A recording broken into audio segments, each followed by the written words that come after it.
Beginners and bachelors கூட டக்குன்னு செய்கிற மாதிரி ஒரு 1 pot கடலைக்கறி மசால் பண்ணலாமா? 5 பல்லு பூண்டு, ஒரு துண்டு இஞ்சி, 2 பழுத்த தக்காளி, மேலே காம்பு நீக்கிட்டு கொஞ்சம் கருவேப்பிலை சேர்த்து நல்லா ஃபைன் பேஸ்ட்டாக அரைச்சிக்கலாம். குக்கரில் 2 ஸ்பூன் எண்ணெய், பட்டை, கிராம்பு, சோம்பு, பிரியாணி இலை, 2 பெரிய வெங்காயம், பச்சை மிளகாய், கருவேப்பிலை, உப்பு சேர்த்து வதக்கிட்டு அரைச்சி வச்சிருந்த தக்காளி பேஸ்ட்டையும் சேர்த்து வதக்கிட்டு 1/2 ஸ்பூன் மிளகாய் தூள், 1/2 ஸ்பூன் மல்லித்தூள், 1/4 ஸ்பூன் கரம் மசாலா, கொஞ்சம் மஞ்சத்தூள் சேர்த்து நல்லா வதக்கிக்கலாம்.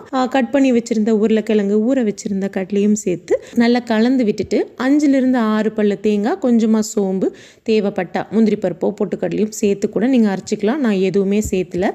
அதையும் உள்ள கலந்துட்டு குக்கரை மூடி மீடியம் ஃப்ளேம்லேயே 4லிருந்து 5 விசில் வச்சு எடுத்துக்கலாம். விசில் தன்னால் அடங்கினதும் குக்கரை ஓப்பன் பண்ணி பார்த்தா நல்ல கமன்னு கடலைக்கறி மசால் ரெடி. இந்த ரெசிபி ரொம்ப சிம்பிள். இட்லி, தோசை, சப்பாத்தி, பூரி, புரோட்டாக்கு மட்டும் இல்லை,